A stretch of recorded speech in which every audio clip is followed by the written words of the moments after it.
Hi. Hello. Good morning, everyone. How are you? Welcome to this morning's October 30th, October 29th. Take a Stand Against Hate, a dialogue with the Asian American Pacific Islander community of the greatest city in the world, Los Angeles. Go Dodger Blue, go Laker Purple and Gold. We are still celebrating the joy of being the city of two champions, but also that we are mindful that we are all as individuals champions of what it means to provide equal rights and opportunities, safety and protection for our Los Angelino citizens here in this great city in California. I'd just like to start off with welcoming each and every one of you. Thank you very much for your participation. This event is sponsored by KCIE Strategies, KC Strategies, the Mayor's Office, Mayor Eric Garcetti's office, the Civil and Human Rights Department for the City of Los Angeles, David Ryu, Councilman of the Great Fourth District's office, as well as three Consulate General offices in Los Angeles: the Consulate General of Japan, the Consulate General of Korea, the Consulate General of the Philippines. So salamat po, kamsahamnida, and arigato gozaimasu. Thank you so very much for your participation. I want to throw it to the executive director. She started out just this year, pre-pandemic, February 2020, being appointed by the great Mayor Eric Garcetti in heading a department that oversees the addressing of systemic racism and bias in the areas of commerce, of employment, of education, and housing. And she oversees this department that looks to combat hate crimes and leveling the playing field across all our community workplaces in our great city. So I give it over to Capri, who has some few remarks and some introductions to be made. So thank you very much, Capri, for joining us, and I throw it all to you. Thank you so much, Tamlin. Really appreciate you being here with us today. I'm very grateful for the opportunity for us to share what the Civil and Human Rights Department is doing, but to also be here for our community in need. We do know that hate crimes have gone up with all groups, and unfortunately, this type of forum is something that's happening all over the country. And as Los Angelinos, we are messengers, and we are better than hate in Los Angeles. And I think it is really important for us to celebrate the mosaic of Los Angeles. And I think as we speak today and we learn more about how we can serve all populations and to prevent hate, we can move forward and be the message center and truly be the city of angels. Just wanted to acknowledge a few folks. I do know that you gave shout outs to all the folks on our panel. I am excited about the opportunity for us at the Civil and Human Rights Department to address all of the things you mentioned. We have an amazing team, and I'd like to really thank Francisco Ortega, who's hiding on the other side of the screen right now. But Francisco, thank you for your leadership and for making this happen. Say hi to the folks, of course, to Cindy Shin from KC Strategies, and our council generals that have joined us, and the mayor is also going to acknowledge you in just a moment. But I have the privilege of bringing forward one of our amazing commissioners from the Civil Rights Commission. And I would really just like to yield the floor to Commissioner Abigail Zielinski. She is a first generation Filipina American, runs her own employment practice. She's also a lawyer, and she has the opportunity to focus on wage and hour class actions, discrimination, harassment issues.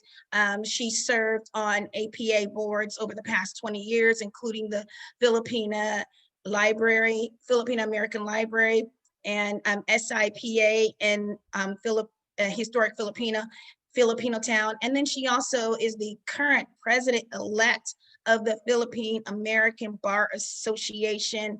And without further ado, I give you our very own community leader and Commissioner Abigail Zielinski. Thank you, Capri, for the introduction. And I really appreciate having this forum and listening to this panel today. As Capri said, I'm Abigail Zielinski. I'm a proud Filipino American and a proud member of the Asian and Pacific Islander community. With the president who's given a green light to racist, to attack the AAPI community with xenophobic terms, it's no wonder that there's been an exponential rise in hate against the AAPI community locally and across the nation. Since the onset of this pandemic, there's been a documented increase in the number of incidents against Asian Americans and Pacific Islanders involving racist slurs, shunning, anti-immigrant nativism, bullying, and unfortunately, even unprovoked violent attacks.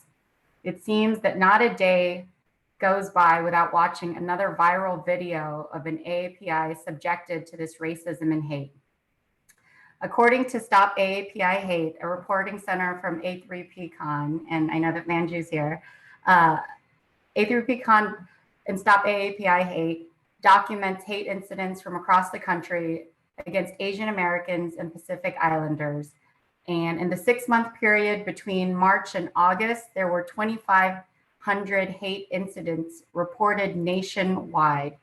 But we all know this doesn't give the full picture of the hate incidents and hate crimes that are happening across the country and in our great city of LA. This past July, the AAPI commissioners of the city of LA met virtually with Mayor Garcetti to specifically discuss the rising hate against our community. During that meeting, LAPD Deputy Chief Dominic Choi shared some statistics with us, which showed a 4-fold increase in reported hate crimes in the city of LA. Sadly, though, the actual numbers are much higher since our community members are often apprehensive about reporting these hate crimes. The issue, therefore, is if hate incidents and hate crimes aren't reported, then they can't be investigated and they cannot be addressed. Not all is dire, however. There are many in our community who are working tirelessly to address the racism and xenophobia Asian Americans and Pacific Islanders in Los Angeles are facing on an increasing basis. Our panel today includes them. They're going to discuss what's being done currently and some ideas on what can be done to address and importantly, to combat hate against our community. But before the panel discussion gets underway, I want to introduce Mayor Garcetti, who has worked many years championing the AAPI community in Los Angeles. I remember first meeting Mayor Garcetti in 2002 when he was then council member for CD 13, and he sponsored a motion officially designating historic Filipino town. Mayor Garcetti has allowed his entire career to be shaped by his deep commitment to justice, dignity, and equality for all people. And now some words from Mayor Garcetti.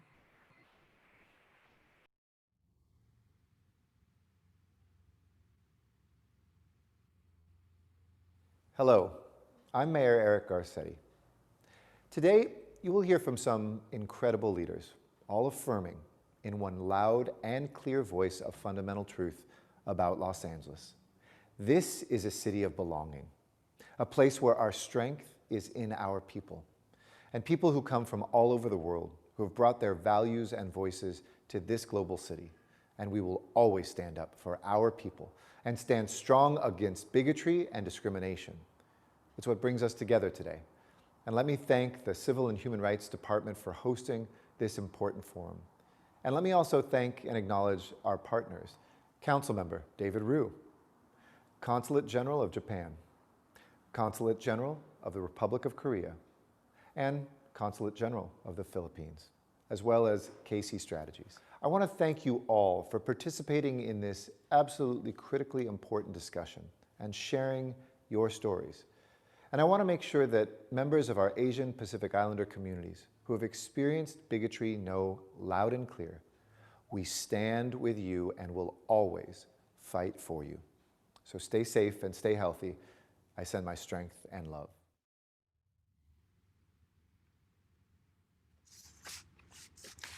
Thank you so very much, Mayor Garcetti, the son of Gil Garcetti, another well-regarded LA official here in the great city of Los Angeles.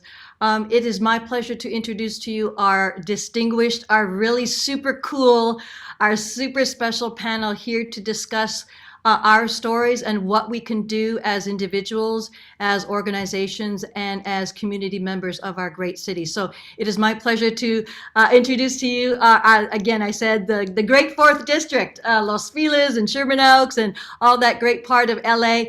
He represents the 4th District, David Ryu. He has been always committed to putting transparency and engagement with the community, with the citizens of Los Angeles, and trying to unify and unite and work with every single neighborhood to empower all the Los Angelinos' voices in City Hall. So, ladies and gentlemen, David Ryu.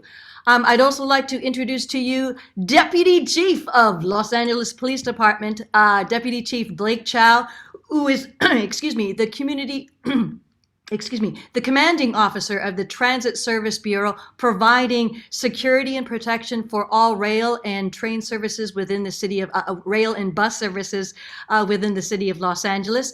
I already had the pleasure of introducing to you Capri Maddox, the Executive Director of Civil and Human Rights Department of the great city of Los Angeles. But I also have the pleasure of introducing to you two more members of our distinguished panel. Manjusha or Manju Kulkarni of Asian Pacific Planning and Asian Pacific Policy and Planning Center, or affectionately known as A3PCON, who leads a coalition of over 40 community-based organizations that serves and represents our completely diverse and golden, we're not just yellow, we're not just brown, we're golden AAPI community that counts over 1.5 million here in the county of Los Angeles. And last but not least, I would like to introduce to you Hong Lee, who is a hate crime victim but turned social activist who collaborates with the LA Hate Crime Initiative, and persons who have received or are on the receiving end of racial harassment are referred to her for help. And she also is in collaboration with LA-versus-hate.org, a program within LA County to address hate crimes within our city. So this is our distinguished panel of speakers, of community members, of leaders, of persons whom we can take a signal from, a lead from in discussing these uncomfortable and sometimes very difficult conversations as to how we can all take a stand against hate. So I'd like to just give it to Councilman Ryu, if you'd like to have any introductory remarks to begin our wonderful program. Thank you, Councilman Ryu. Thank you, Tamerlan, a proud Council District 4 and Los Feliz resident. Thank you for being our moderator today. And I do want to thank all of our incredible panelists that is joining us today. The Consul General of Japan, the Consul General of Republic of Korea, the Philippine Consulate General. I also want to give a shout out to the Thai Consulate, who I see on the call as well, KC Strategies, Mayor Garcetti's office, and of course the Civil and Human Rights Department for co-sponsoring this event. You know, growing up as an Asian American, I witnessed firsthand how immigrants and minority groups could be targeted and often are the victims of hate. The LA riots in 1992 really shook our community. And in the aftermath, I was involved in community mediation efforts at the time. And part of the reason I got involved with politics was to make sure that it never happened again. Fast forward today, anti-Asian hate crime and incidents has rose dramatically after COVID-19 pandemic hit. Just between the short period between March 19th and August 5th of this year, Stop AAPI Hate received 2,583 reports of anti-Asian incidents nationwide, with 7 out of 10 involving verbal harassments, including racial slurs, name callings, and profanities, and physical assaults made 9% of the incidents, or roughly 240 acts of physical violence just by August. Also alarming was that one in 7 of these incidents were young people under the age of 20, and Asian American women were 2.4 more times likely to be discriminated. Now, these figures should be shocking to all of us, but it comes as no shock when the highest leader of our land is spewing this hateful rhetoric. Trump has continued to stoke the flames of racial fear and hatred. He has repeatedly referred to COVID-19 as the China virus and used other racially motivated terms. And these hateful words have real life consequences. Our country is strong because of its diversity. Los Angeles is strong because of our diversity. And we will not be deterred by hurdles of hatred and ignorance. An attack against any member of the Asian American community is an attack to all of us. And this is why we value these beliefs, and we stand in solidarity with each other. Thank you, Councilman Ryu. Thank you so very much. The Deputy Chief Blake Chow of LAPD, we'd like to have you give a few words as to how you'd like to introduce yourself to our audience here on Facebook and in future screenings of our wonderful panel. Thank you so much. Sure. Deputy Absolutely. Thank you Chow. very much. It's such an honor to be part of this distinguished panel. And Francisco and I go way, way back. I must be a decade or more now, but it really is an honor. You know, I just want to reiterate what the council member had said. I was just speaking with my cousin, and my family came to this country in 1913.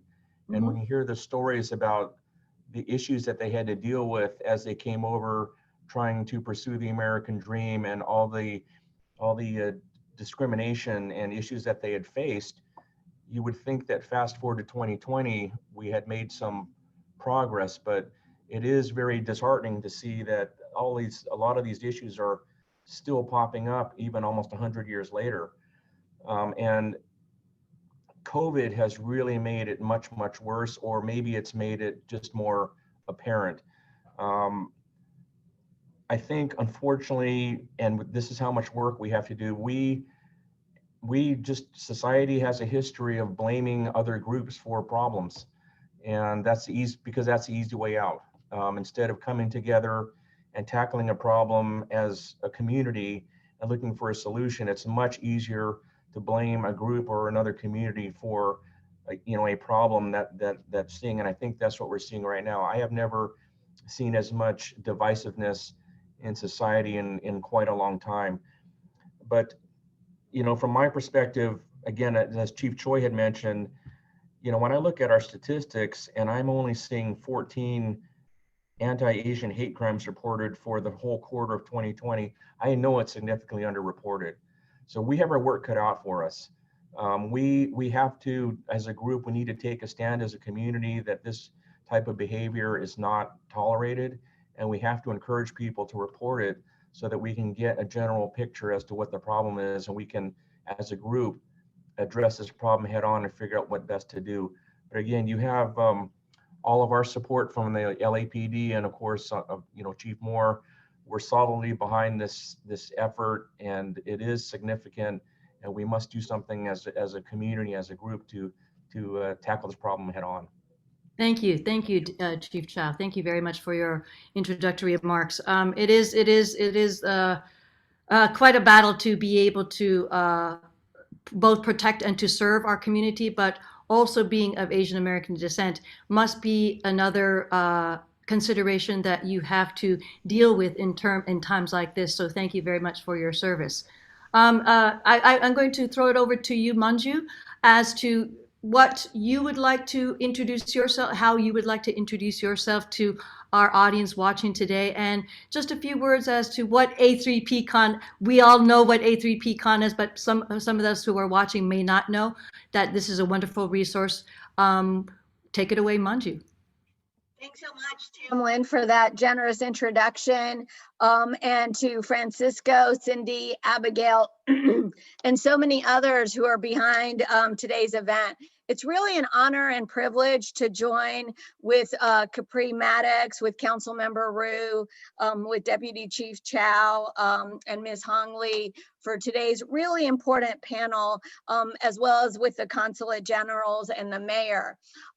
As folks know, we've seen a real emergence of COVID-19 related hate against our Asian American communities over the past 8 months. And sadly, here in Los Angeles, we saw it even before we had a single confirmed case of COVID-19 here in Los Angeles County. And that was when a young man in a local middle school was physically attacked and verbally assaulted, really just for being Asian American.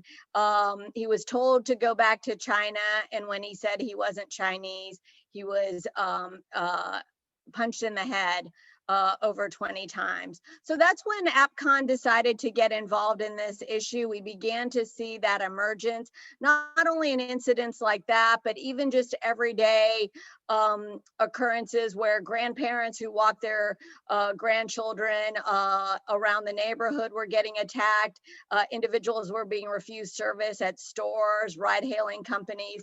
And so we created Stop AAPI Hate with Chinese for Affirmative Action and also with San Francisco State University. I want to thank Councilmember Ryu for sharing some of our statistics, which are really important, I think, for folks to know. And our newest numbers are that 2,700 individuals from 47 states and the District of Columbia have now reported an incident to us, again, in just the 8 months since we launched on March 19th. And so this is extremely troubling. We know that it's widespread, though we have a large number of cases here in California, because of course, we also have a large population of Asian Americans.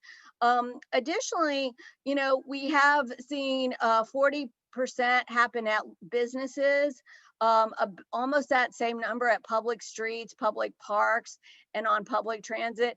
And so these are issues we need to come together to solve. And I want to say too, in terms of our local data, we know that in Los Angeles, in the city of Los Angeles, we have 114 incidents that have been reported to us. And in LA County, over 200. So it's so important that we come together today to really examine these issues. Stop AAPI Hate just last week issued a report on the return of yellow peril. So folks who are knowledgeable about Asian American history know that unfortunately we've been hit by this too many times. In the 1800s, it brought about the Chinese Exclusion Act. The yellow peril was then weaponized against Japanese American communities in the incarceration in the 1940s. And we're seeing it again now. So I'm really happy that we're here with our local officials who've been so supportive of us and our work. And we look forward to helping to solve this problem moving forward. Thank you. Thank you. Thank you so very much, Manju. I'm going to start the discussion, and it's going to start with Hong, because I'm going to ask you both those questions as to how you would like to introduce yourself to the audience who is watching here today, who is here to receive a little inspiration, some answers, and resources as to how we can combat anti-Asian racism. So I'd like to begin with you, but with the question is, how has this pandemic-related rise in anti-Asian racism impacted you personally? And what propelled you to your specific area of service? Because I knew about your story when it happened, and just as a tangent, I know about the story of Esther Lim. And you two have been at the forefront locally, it seems, the grassroots activists who have started what it means to be taking a stand against anti-Asian racism. Hong? Yes, thank you so much. Since my incident occurred in August of 2020, multiple victims have actually came forward, and 5 actually contacted me directly to inform me that they were also assaulted by the same man. Since then, LAPD has forwarded the case to the prosecutor's office for review. And due to the responding officer's lack of action when he came to attend to my incident, LAPD now is going to be retraining all of their patrol officers on how to properly address hate crimes and hate incidents. And this is going to be done by November of 2020. Other victims are now contacting me directly to ask for guidance and support on what to do next when they experience a hate crime or a hate incident. I'm actually referring them to Esther Lim, who then connects them to the proper hate crime division in order for them to get the police report. And they are also being referred to 211 and the LA-versus-hate.org in order to report their acts of hatred. And the victims are then able to get connected to different resources, including counseling, assistance with any medical needs, reimbursement for loss of wages, and advocacy, for example. And I'm also collaborating with LA County on the LA versus Hate initiative in order to put an end to hate crime in all of LA County. LA County is also connecting me to victims that are expressing that they would also like to come forward to speak up about the incident that they experienced so that others will never have to experience the same thing as well. Mm.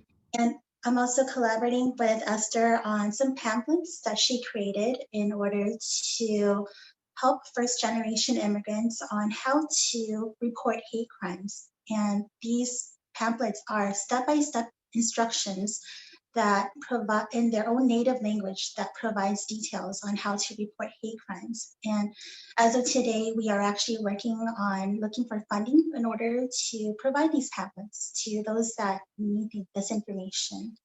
And last but not least, I've also contacted the owner of the restaurant to ask what are the next steps they are going to take in order to address these type of incidents that occur in the future. But unfortunately, that met with negative results, but we are requesting mediation. So it's been a very busy last 2 months. However, it's been very, very productive.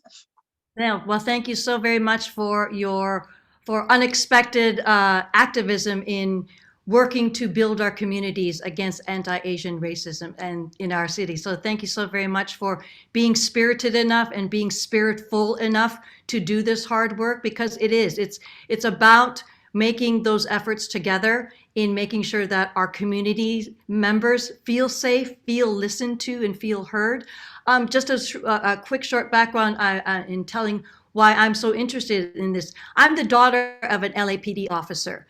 Shiro Tomita in the 1970s, in 1975, formed the first bilingual police unit in the United States. It was called Asian Task Force, a unit of 9 Asian American Pacific Islander officers who was bilingual, who were dealing with the new waves of Asian American Pacific Islander immigrants in the 70s. And it changed the city.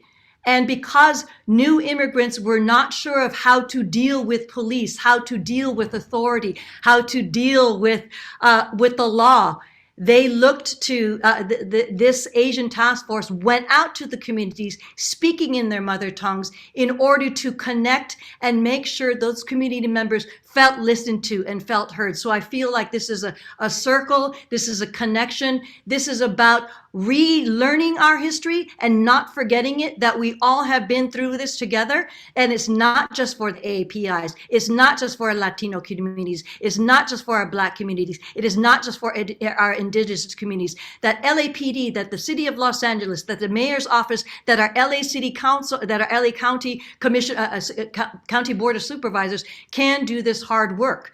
And I'd like to throw it back to Councilman Ryu, because this is about attacking it at more of a employment, education, housing, city community level. What resources do you know of that are combating hate crime in our great city? I forgot to unmute myself. Sorry about that. It's okay. Thank you. And I just want to first thank Hong Lee for joining this call and for her courage, for Yes. turning this negativity into positivity. And hearing her voice, she seems very timid, but she is roaring like a tiger. So thank you for turning your negativity into positivity. But yes, we have a lot of tools at our disposal to proactively stand up to hate. Tell us all about them. But we need more, especially at the federal government level, specifically when it comes to funding our security improvements and coordinating with local and state efforts. So first off, tracking data is crucial. I've been working on this for years to make Los Angeles a leader in hate crimes reporting. And one of the first things I did was the most basic thing that LA didn't have. And that was to disaggregate hate crimes data from other crimes so that we could actually understand and target our response in the most effective way. Now, with this new data, I went further and I co-introduced a hate crimes legislation instructing LAPD to report to City Council on reported hate crime trends and our efforts to respond, as well as asking LAPD to look for any federal, state, and local fundings that could be used to help enhance security around vulnerable facilities in LA. As a result of my legislation, to track this hate crimes.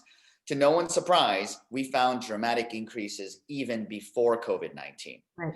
The report came back to City Council in January of this year, and we found that in 2019 alone, there was a 10.3% increase in hate crimes across the city of LA.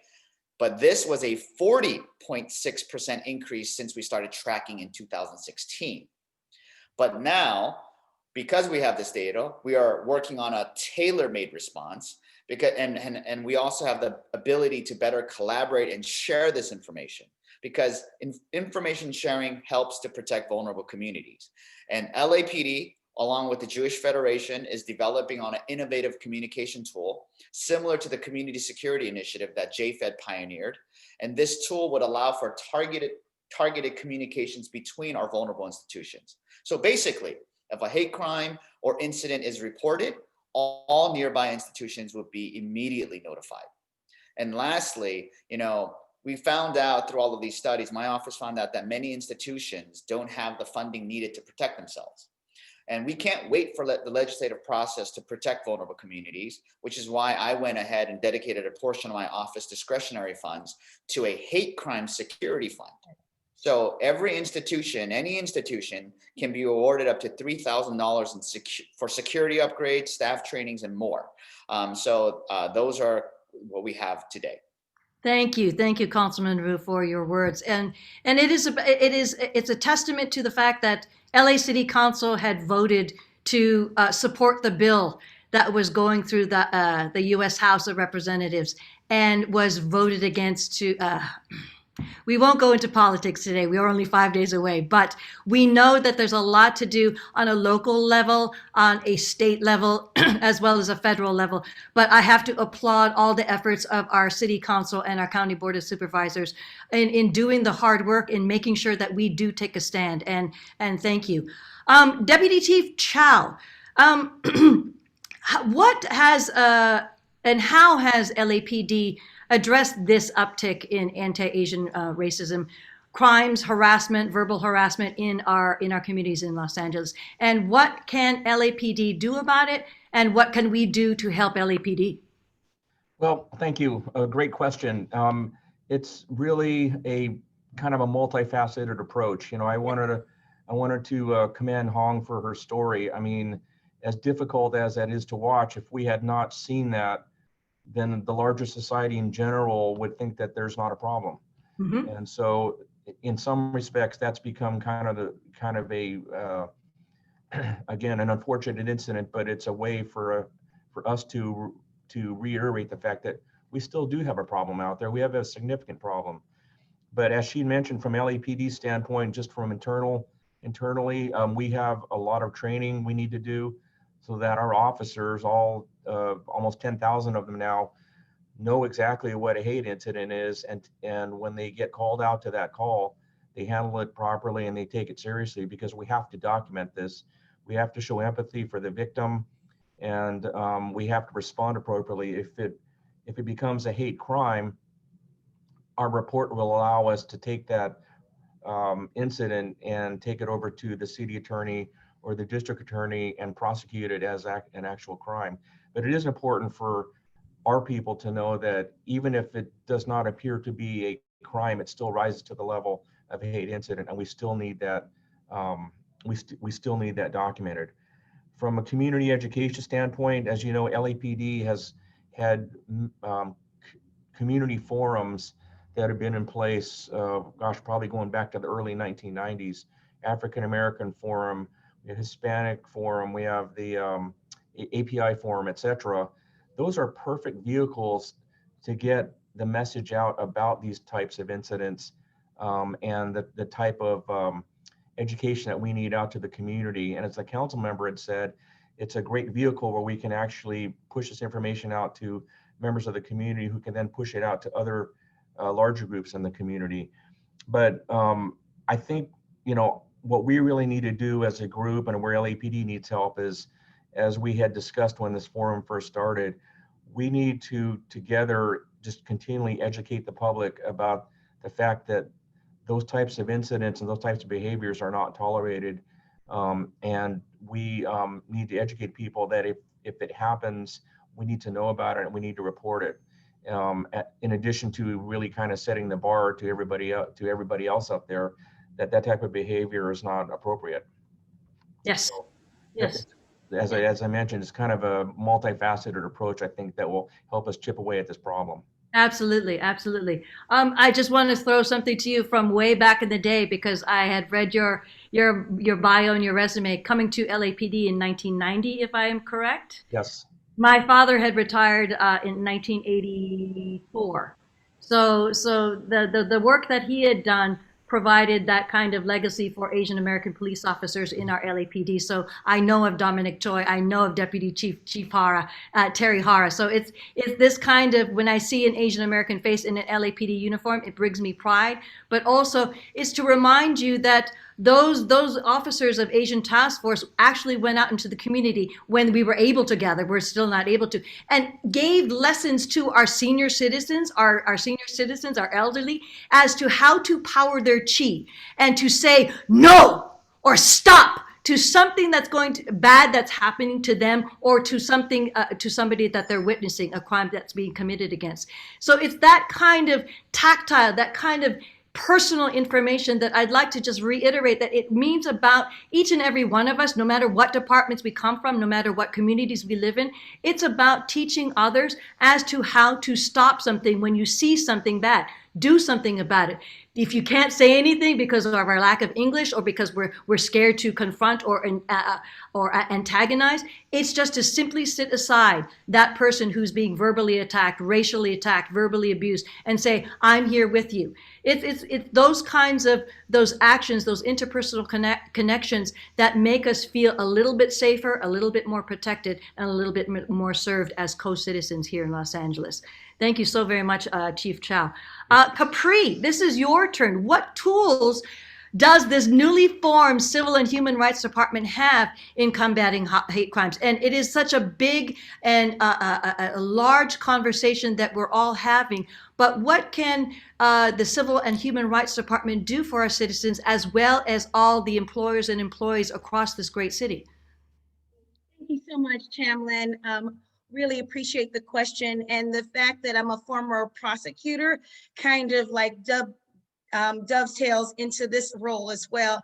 Some of you may know that I served as the neighborhood prosecutor for the Wilshire Police Station over a decade ago, and I had the privilege of actually serving Koreatown during that time before the Olympic Station was opened.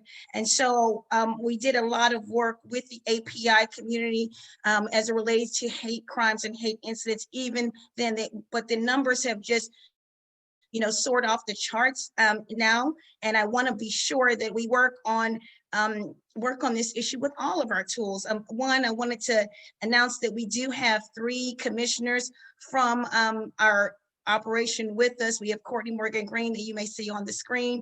We also have Irma Nunez, as well as Melanie De La Cruz. Really grateful for their support. And we actually have over 30 commissioners and advisors that help us lead the department as we address hate crimes and hate incidents. And there are other partners that we have too. As Councilman Ryu mentioned, the Jewish Federation and even other members of the Jewish community, the Anti-Defamation League and the AJC have been helping us, and agreed that ADL is actually in discussions with us on helping us to do tracking as well. I wanted to acknowledge the fact that the Stand Against Hate campaign that LA County is doing is something that we're a part of as well. I actually saw Hong Lee on a call just yesterday, and I appreciate the fact that she was mentioning Ms. Lim's book and opportunity. And I think there are little booklets that cost just $2 each that are information and resource tools for victims of hate. And she gives them out free out of her own pocket. Ms. Lim does, in cooperation with Ms. Lee. And I think it's really important for us to appreciate that anyone can make a difference and everyone should try. And I appreciate Hong Lee turning a negative into a positive to be of service to our community. And I know she's a future leader of Los Angeles. I wanted to also say the fact that we actually have anti-bias training that we requested funding for. and that Councilman Ryu has been totally supportive in this space and voted just a couple of days ago to help us with some of those resources. I think that when you want to know where your values are, look where the resources are placed. And I appreciate Councilman Ryu's leadership in that space. Also wanted to let you know some of our corporate partners are helping us with community unification events. So particularly as we reconstitute society and we are able to all get back together, you'll see more hate crime prevention events like unity events and fairs to learn about each other's culture. Because when you have your cultural competency for all groups, you're less likely to be engaged in hateful behavior, regardless of who's tweeting what from where. I want to be sure that you know that we have tools for the private sector as well. So if someone violates your civil rights in the private sector, we have Commissioner Abigail Zielinski that was on the call earlier with us that has a tool to bring cases against people that violate your rights in commerce. That means public accommodation and access or lending practices, et cetera. Also education, employment, and housing. And so when you think about these areas, we're not fighting for justice and equity on one side, we're doing it in a 360. And that brings me to the last point of the upward mobility programming that we'll be doing on our equity and empowerment piece. So we want to help people get into the middle class and beyond, and for us to highlight the folks that are making a difference for us. I don't have to tell you that we have a number of people that are leaders in healthcare, our essential workers, et cetera. And so we need to highlight and celebrate our cultures in the mosaic of Los Angeles. And then lastly, I think I saw something in the chat. We will be sending referrals to the city attorney's office and the district attorney's office. As a former prosecutor, that's something that's natural to me, and working with our LAPD partners that are really stepping up in this space. So thank you for the question. Thank you. Thank you so very much, Capri. And all the work, all the new work that's the Civil and Human Rights Department is doing. Thank you so very much. Manju, the question from me and for all the panelists, there is suffice it to say, a growing negative rhetoric and a toxicity that's being targeted, and that the API community is being targeted. It hurts me to say. And from this current administration, it's really no help of that he spews every day the words Kung Flu and China virus, and makes those Americans of Asian descent here feel unsafe, unwanted, invisibilized, otherized. But that's that. What we can do as a city is another answer that we're all seeking here. How do we allies, how do us advocates help to combat this troubling trend in our city? And hopefully that will spur on other actions that are proactive for our state and for our country. Thank you, Tamlin, for that question. Well, first off, I would recommend that folks, if they've experienced an incident, to report to stopapihate.org. I've put it in the chat box. Our form is available in 12 Asian languages, which, many, oftentimes it's hard to get language access for our limited English proficient community members. And we analyze the data every single day, which is why we're able to provide it to our elected officials. What's important, though, too, in addition to reporting, is to know that we are actually providing direct assistance, providing resources to the community, and working with local, state, and federal elected leaders. And what I want to say about that is we're actually putting together a legal clinic for those who might have experienced these incidents. We have resources on the website, including upcoming is a 50-state chart about what you can do in your state in terms of filing a complaint. Here in California, we're lucky to have Department of Fair Employment and Housing, which Stop AAPI Hate is working with to get these incidents resolved and to prevent such things from happening again. And I want to say, of course, if it is a crime to seek out 911 for help and assistance, we know that from our data, the vast majority are hate incidents and don't involve an underlying crime. But for those that do, we absolutely should reach out. And then lastly, the thing that you've alluded to is, too many of our elected officials have resorted to using racist rhetoric.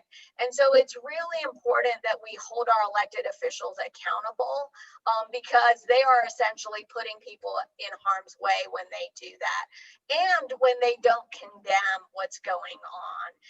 And sadly, we saw in Congress when Representative Graceman brought a resolution just to condemn it, that there were 150 of our elected officials from one of our parties who could not even condemn racist rhetoric. And that's just unconscionable. It really is. But luckily here in Los Angeles, we have a different type of elected official. We have support from Councilmember Ryu in our city council, our mayor, from our CHRD, our civil rights entity. And so it's important that we continue to work with them and that they work with us as they are already doing, because that's the only way that we address this issue and prevent it from continuing to be a menace to our communities. Oh, thank you. Thank you very much, Manju, for those words and for the actions that we can all take in supporting organizations such as yours, is the umbrella organization for that coalition of community-based organizations that serve our AAPI communities. I just want to pivot back to Capri also, because Manju had said about holding our, because again, it's the top level right now who is spewing such, hateful rhetoric against our AAPI community specifically, as well as other communities of color. Capri, knowing that the Civil and Human Rights Department is there to combat racism amongst the departments of employment and housing, education, how do you foresee in holding our elected officials or appointed official accountable when they speak publicly? I know I'm putting you on the spot right there, but these are kinds of questions that I believe the public wants to ask, and how we can help you support in what you need to do in order to have our elected officials and appointed serve us better. Well, I say the first thing is to definitely call them out. That's the first thing. That's something that all of us can do as a community, because I think evil prevails when the righteous are silent, and we need to stand up, and we all need to stand together. And you don't have to be from that affected community to stand up against hate. And I think that's very important. And we at the city family have just had an event with the Civil and Human Rights Department, just had an event for the transgender community. And we're not going to fit every box, but hate is, they say love is love is love. We believe that. We believe that here in Los Angeles. Our mayor believes that, our city council believes that, Councilmember Ryu, etc. But we need to be sure that we know that hate is hate is hate.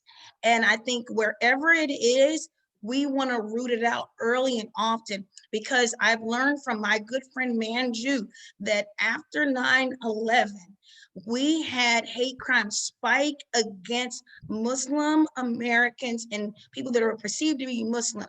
And those hate numbers have not gone down to their pre-9/11 numbers. And I think that is the thing that motivates us in this space. So wherever we are, whatever we do, we need to stand up and call them out and shut it down early and often, because it's just like a weed. If we allow the hate to grow and to thrive, it will choke all of us out. Thank you. Because those are important words in making sure that we have people who listen to us and that if all we can do is call persons out, that is something we can do. No matter how small the action is as individuals, when it's collective with other voices, it becomes big and it becomes a movement. It becomes something that the department has to deal with and has to listen to. And I applaud you for saying those words, because just to say, simply call it out is something that, you know, a mother would say to a child. But when we hear our elected and appointed officials say that, that's powerful enough, aligned with other voices, it becomes something that we can proactively participate in. So thank you for those words, Capri. I think Councilman Ryu would like to add Yes, something. yes, Councilman. Yeah, and as an elected official, I'd love to jump in here because Thank you. hold us accountable. Okay. You know, as a matter of fact, there are 6 days left or 5 days left where this is how you hold us accountable. You vote. If you do not agree with your elected official, then this is where you show and cast your agreement or disagreement. So this is how it's not just speaking out, because I speak out against other elected officials. We in the city of LA, we're so proud to sign that, have a resolution to support Congresswoman Grace Meng's legislation to call out and condemn racism. I mean, something so basic that we all have taken for granted are coming up again. So if you don't speak up, if you don't call it out, if you don't exercise your power to vote, then you have no right to complain. Yes. And you know, and as an Asian American, we do know how we have always been the scapegoat. And we've always been like the model minority community used to wedge ourselves against other communities of color. And because America has a long legacy of racism and hate. And, you know, and for Asian Americans, it's either treating us with fear or contempt, or at its very best, we're exotic and foreign, right? But as we've said in this Zoom again and again, the most disheartening thing is to see members of our own government in the highest offices perpetuate these destructive stereotypes. And you must speak out against that. As a matter of fact, but I do also want to mention, as president also of the API caucus for the League of California Cities, you know, we came together to issue strong condemnation in the rise of anti-Asian hate crimes fueled by the pandemic. But as a persons of color and a community of color, we must all stand together, because when there's a crime against one of us, it's a crime against all of us, which is why we are also very proud that at the caucus, we quickly, and the API caucus is made up of Asian American elected officials up and down the state of California, that we quickly and strongly came out in support of Black lives. Yes. We stood in solidarity with our brothers and sisters of the Black Lives Matter Coalition. Further, even before the pandemic, when anti-Semitism was yet again rearing its ugly head, and Manju's on this call, because APCON helped to organize all of the Asian American community groups to come together to strongly condemn anti-Semitism and to stand in solidarity and in partnership with Jewish organizations to demand a swift action against a rise in hate. We have to, it's not just about us, it's about standing with all of our brothers and sisters, persons of color, those who are minorities, those who are disadvantaged, because when it affects one of us, it affects all of us. And in Los Angeles, there are 14% of our population in the county, in the city of Los Angeles, identifies as Asian American Pacific Islander. And I know I could personally attest to the fact that there are so many fears out there right now. This is why it's more important, like, turn your fear into positivity, like Hong Lee did, and come together to support one another, as well as support all other minorities and persons of color. Yes, thank you. Thank you for the reminder, Councilman Ryu. Elected officials and appointed officials have it tough because you're out there in the public eye and trying to do the hard work on behalf of all our community members. And being held accountable, that's a brave and courageous thing to say. So I thank you honestly for saying those words. Hong Lee, because of your newfounded activism and your role in yes, in trying to do the good work, you find that social media has been a wonderful tool for you in order to combat anti-Asian racism. How do you see that we as individual citizens, or perhaps as the department, can use social media as to combat anti-Asian racism or any racism against our members of our city? I actually, when my incident occurred, Mm-hmm. I actually ended up sharing the video on social media on both Facebook and Instagram. And within hours, the video completely went viral. And within a few days, there were millions of views. And since then, I have been able to connect with various platforms that are fighting against racism and acts of hatred, including platforms such as Next Shark, Jackfruit, Asians with Attitude, Asian Dawn, Hate is a Virus, They Can't Burn Us All. And so we have been able to share these different incidents and hate crimes that are continuing to happen that rarely get media attention. However, there's now these platforms that we are all coming together as a community in order to talk about these issues. And by doing so, we're able to get one step closer to putting an end to hate crimes and hate incidents. And such as the LA County is also doing, they are actually using artwork in order to use on social media to raise awareness about the LA versus hate, to call 211, to go on laversushate.org. And so I strongly believe that social media is a very powerful tool to get access to different generations. But I also believe that what Esther Lim is doing with regards to the pamphlets and getting information to the other generations, I think that's also equally important as well. Oh, well, thank you. Thank you so very much for that hard work that you guys have been doing. And it's only been 3 months in terms of being combatants, in being woman warriors against anti-Asian racism. So I applaud you. Thank you so very much.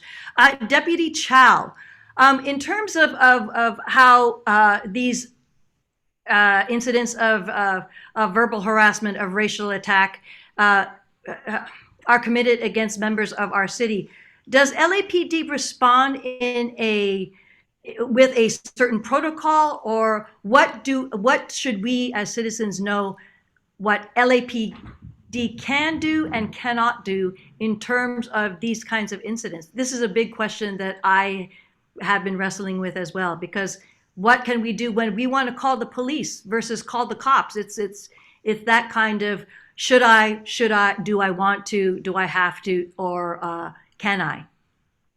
So the question is, should you? Yes, absolutely. Okay.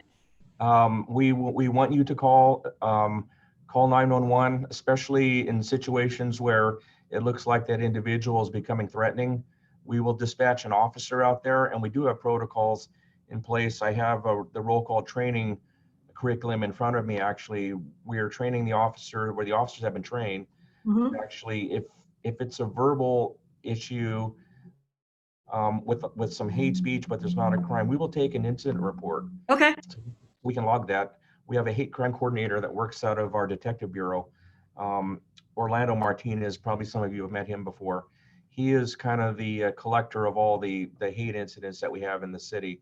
And again, as I mentioned, if it is a crime, we will take that, we will initiate a criminal investigation. We may end up making an arrest at the time, depending upon what that individual's actions are.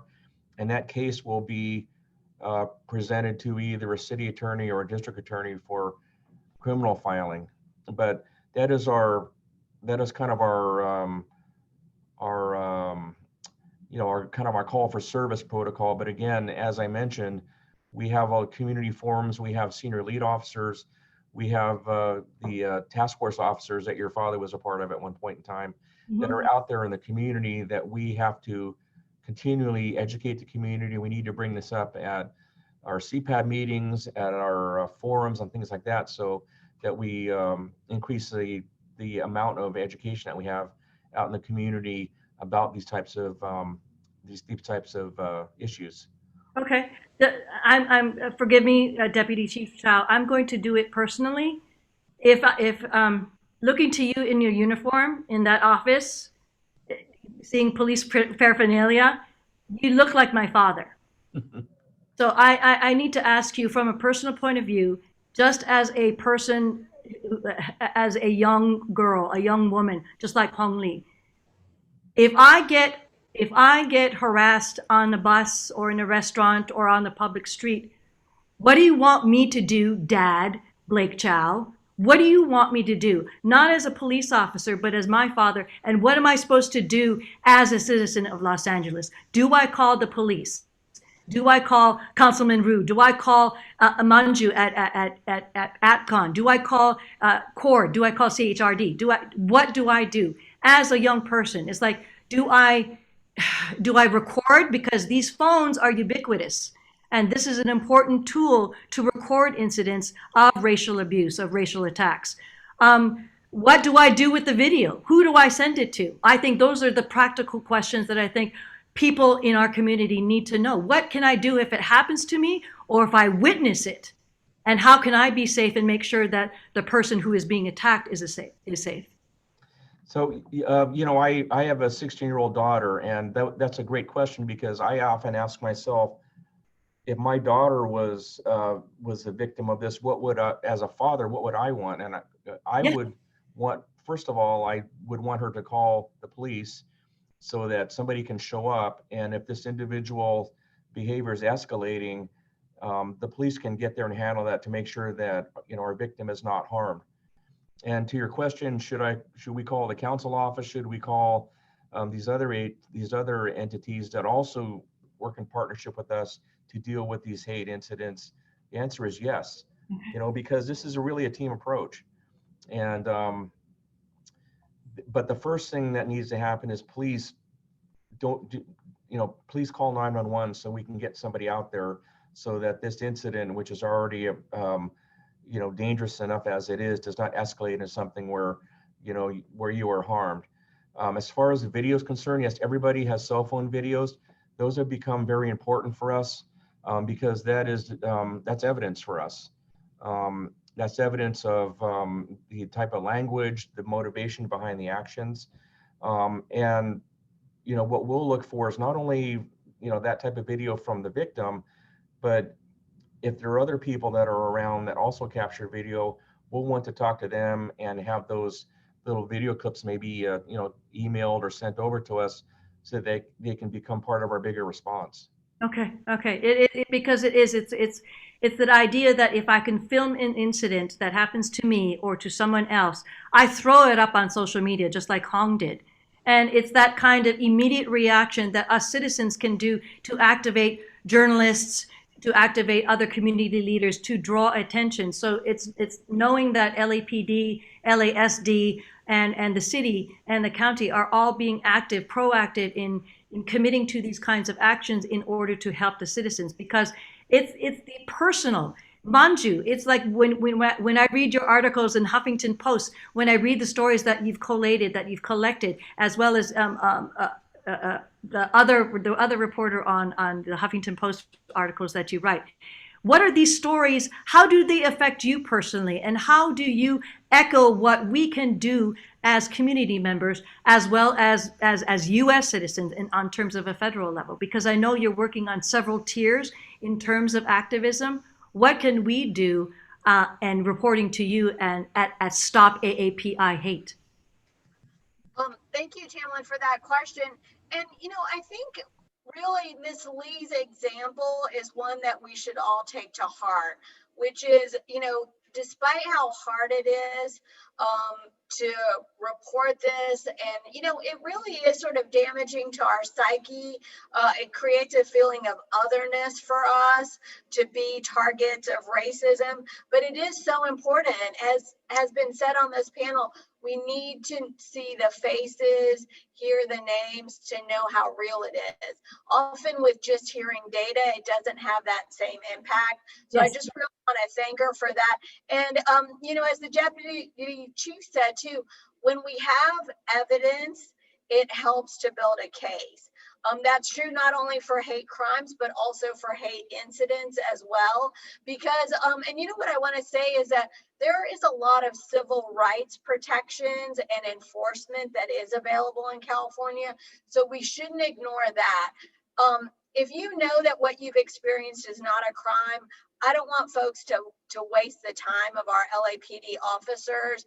I myself experienced one at the beginning of COVID-19, where at the hair salon, when it was still open, women next to me made racist comments about Chinese Americans, about their food, and about how they caused COVID-19.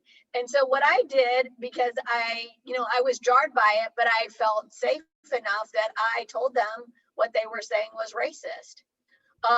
And so I think, one of the resources on our website is what you should do if you've experienced this, or what you can do if you're a bystander, like I was. If you feel like you're safe, you should say something to folks. And then you should also, where there's workplace discrimination, refusal of service at our grocery stores, our pharmacies, you should also file a complaint. And that's what we're here for. The last thing I want to say is AppCon is part of the LA network of LA versus hate. So we are here to provide direct assistance to each and every person. So please don't hesitate to reach out to our website. I will also put my email address in the chat for any folks that have experienced this and need that help, because that's what we're here for. We're one of the 6 community groups that is working with the Human Relations Commission to really combat this problem. Oh, thank you, Manju. Capri, the idea that the chief said to call 911 because a crime has been committed. Can you please explain to me, because I'm not that well versed in what it means to be calling 211 or Crime Stoppers in order to report a hate crime incident that might not be criminal, but it's still affecting a person of our great city? Thank you for Yes. Yeah. So thank you for that question. And I know there's so many resources out here.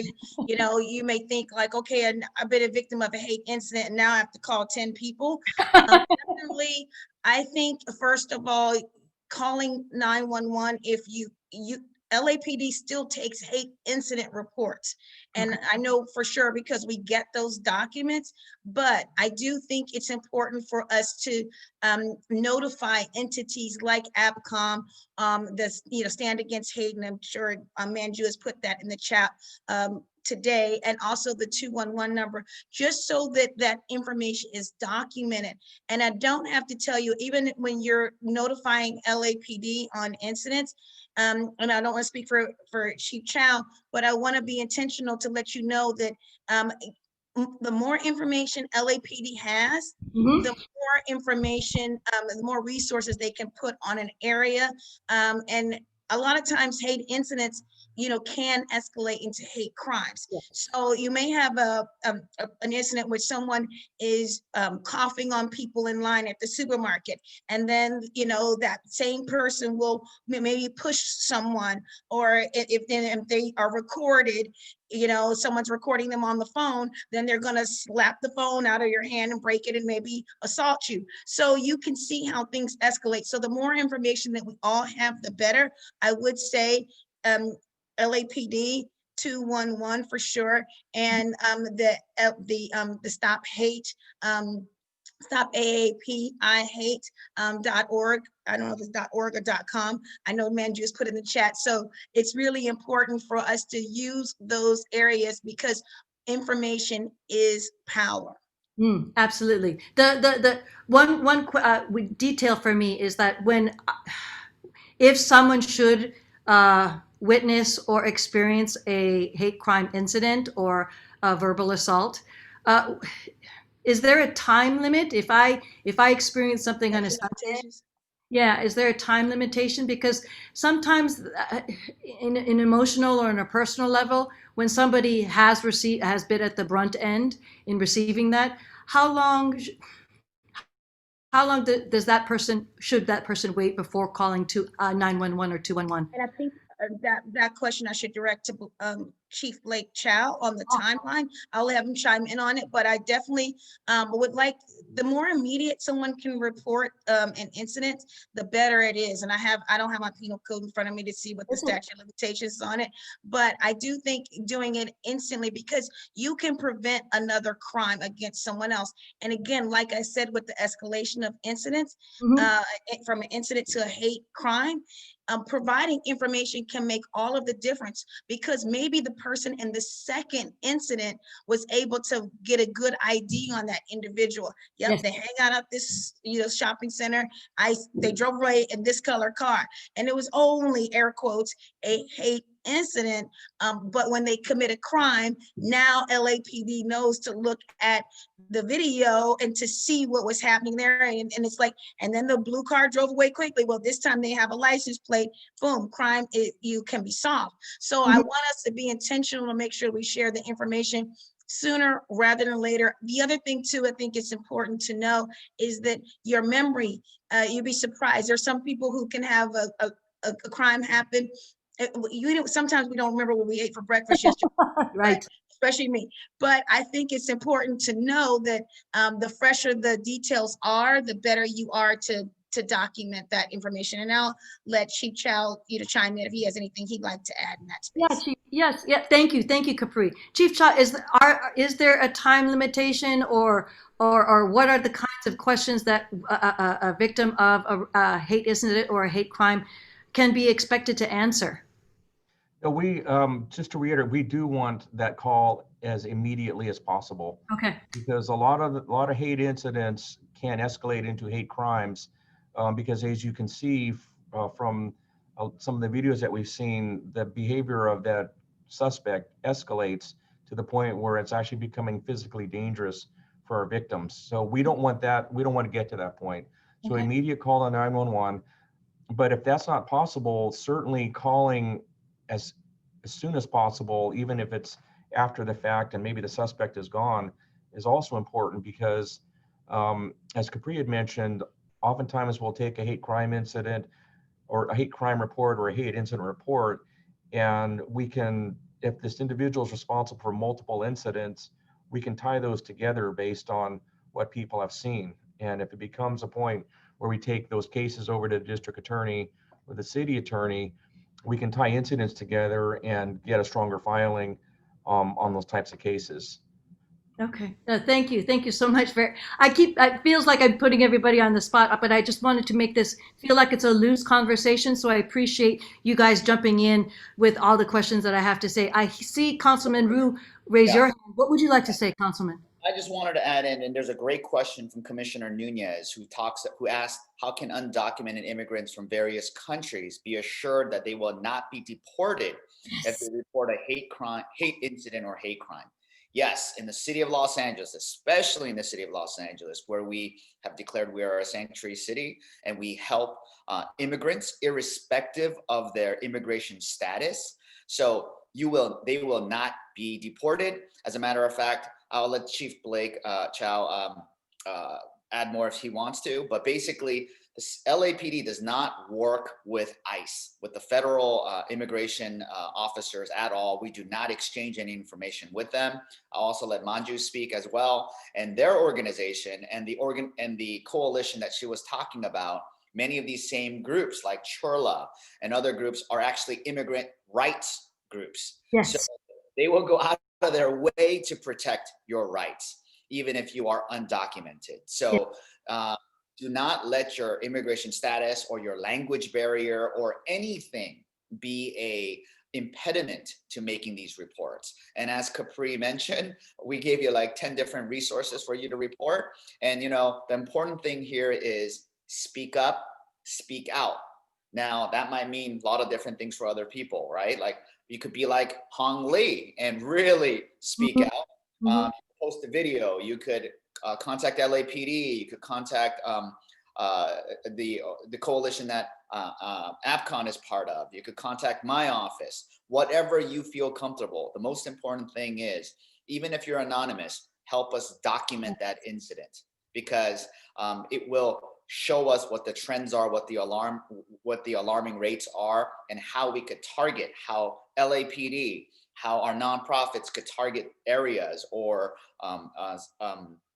different avenues to make sure that we use our resources as efficiently as possible. Okay, thank you so much, Councilman Ryu.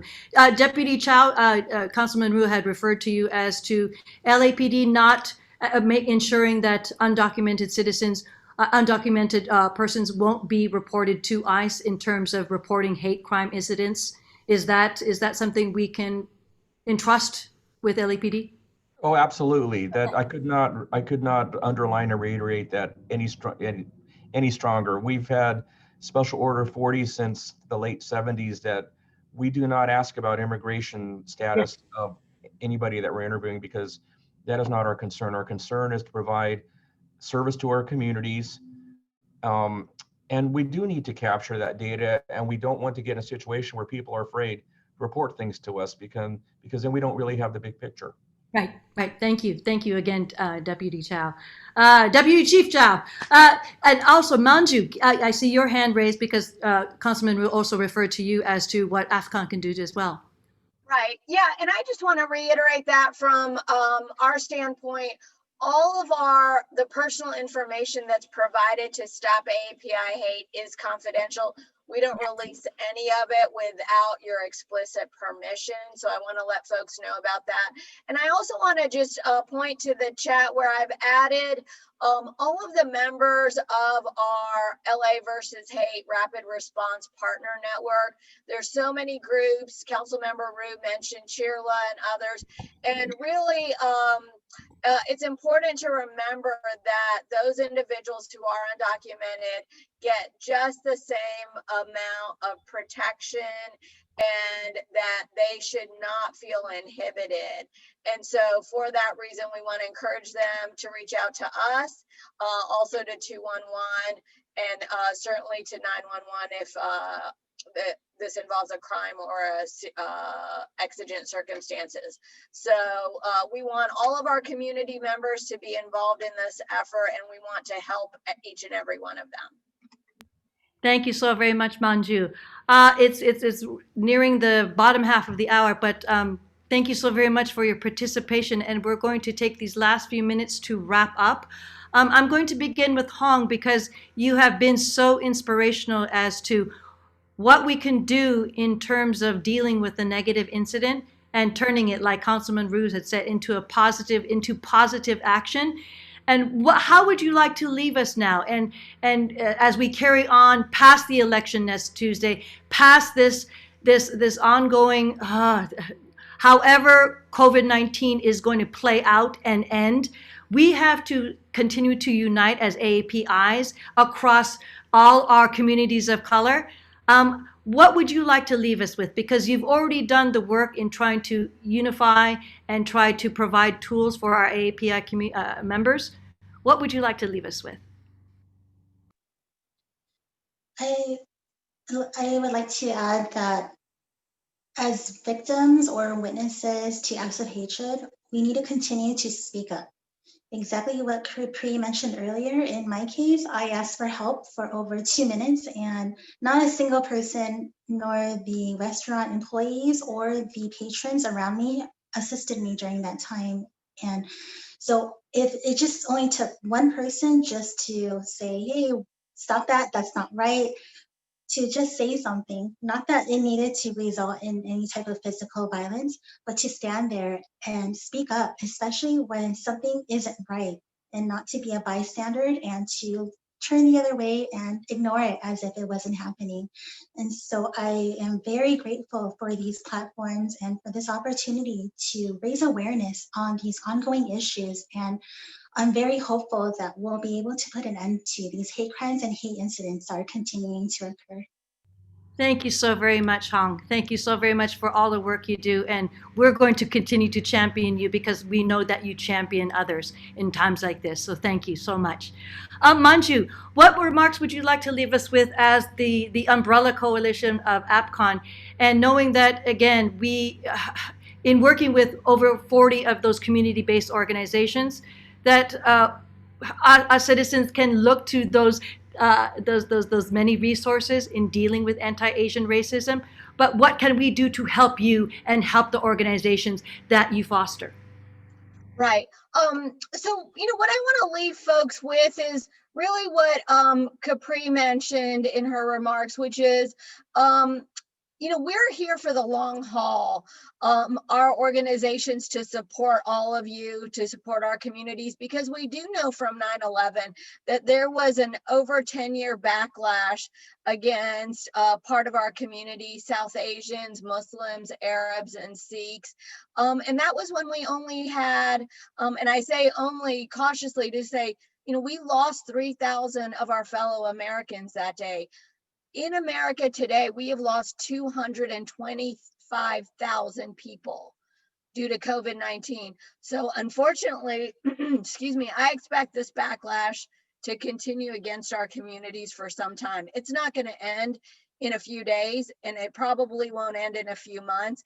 And just like we're waiting for a vaccine, we are going to be waiting through what is happening in our country. And what Councilmember Ryu said is so important, which is everyone needs to go out and vote if they can.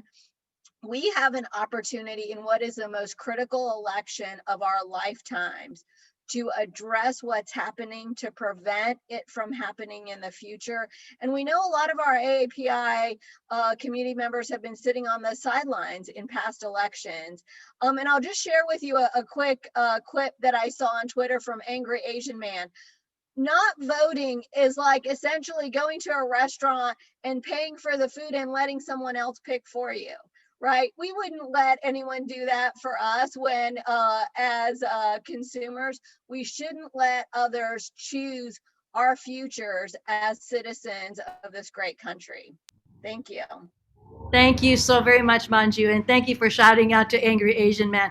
And actually, that is a great a blog, a website to refer to things all Asian American and Pacific Islander, but it's also been a great resource in looking at and seeing stories such as Hong Lee's and what we can do about it. So thank you so very much, Manju. Capri, I turn it to you as to again, because you started your newly appointed position as CHRD director pre-pandemic, and knowing that you've just worked through the pandemic. How can we as citizens continue to support you in your newly formed department as to how we can more effectively participate in supporting this department that serves all of us? Well, thank you so much. I think definitely I may have dropped in the chat our website, which I'll read out, is civilandhumanrights.lacity.org, and to help us with the reporting process. I know we're wrapping up. I don't know if we're I think we're pretty much at the time. Do you want me to close it out now? Actually, yes, that would be wonderful, because I just checked my time too, and it's like, 12:27. Yes. And I'm super grateful for all of our panelists, and just want to make sure that we all stay in touch and we stay connected. We provided some resources here, and I'm hoping that we can add these to our website. I'm sure the council, direct folks to Councilman Ryu's website. I'm sure his staff, I know Jackie is on the line doing a great job for us to make sure that all of these resources that are in our chat will be a part of Councilman David Ryu's website. And I hope it's okay, Councilman, if I giving you that responsibility. It's the other way around. They give us direction, but we'll take the liberty here. Really wanted to thank you, Tamlin, for doing this.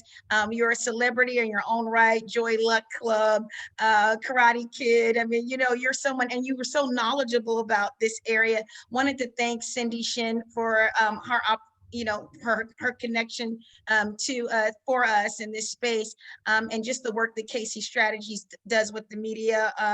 And I just think that all of our panelists have done a fabulous job. Manju, someone I call on all the time, early and often, when she was just helping us yesterday with something. And of course, Deputy Chief Chow, someone that has been, a hero in Los Angeles for many years, and who really, walks the talk. And of course, I wanted to be sure that that we celebrate Hong as the next generation of leaders in this space. Have an opportunity to thank Francisco for all of his work from our team, and the mayor, for just kind of helping us to put this together. you don't have to be from the API community to really stand up against hate. As I said earlier, hate is hate is hate. And I really want to be sure that we deal with a couple of things as we close out, thinking about underreporting. We now know that is an issue. So we've given people enough tools and guidance on how to report crimes and incidents. The other thing I've been doing with some of my personal API friends, just for comfort, is to give them little alarms that say if you're afraid to go to the store, if you're having some issues or challenges, there are little alarms that they sell on Amazon for like $10, and you pull the plug and it kind of makes a piercing noise. I have one on my dog's leash for when I walk my dog and if I'm out by myself. So that's something that I know that I've done, personally for some of my friends and neighbors. I wanted to also let you know to use your talents. I think it was great that Esther Lynn and Hong Lee are, using, their talents to get the pamphlets out. I think when we have people who are artists, people who are doing art, making t-shirts and doing things of this nature, we need to hit it on all fronts. Just like any media campaign we would put together and marketing campaign, we need to stand against hate. And I know LA County is doing a great job in that space.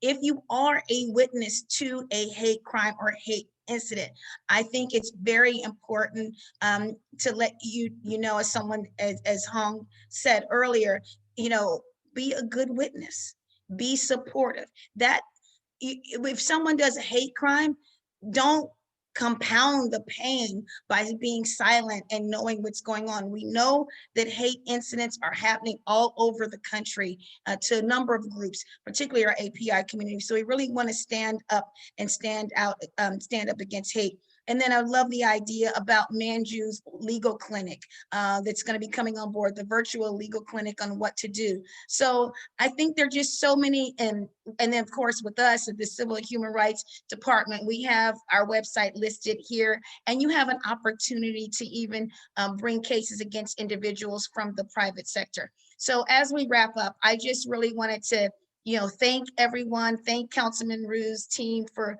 really helping us put this together as a co-host in a substantial way. And let's keep the faith and let's keep the fight against hate, because we are better than that here in Los Angeles. Shine on.